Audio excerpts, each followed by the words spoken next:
Welcome to this tutorial. In this video, I am going to demonstrate about the accounts receivable report within the report section in KEBS.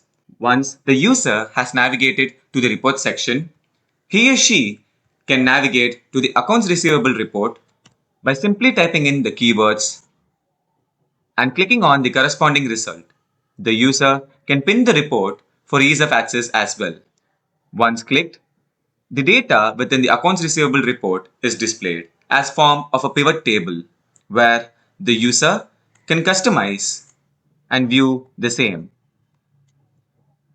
This report features data from the collector application where the accounts receivable based on each P&L level, each industry vertical, each product and project is displayed with respect to the customer and with respect to the billed, partial payment, and also the other statuses that are present within the collector application.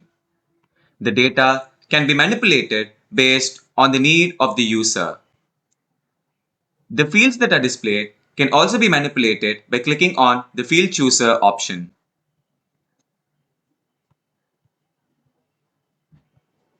The data within this particular report can be downloaded by simply clicking on this button.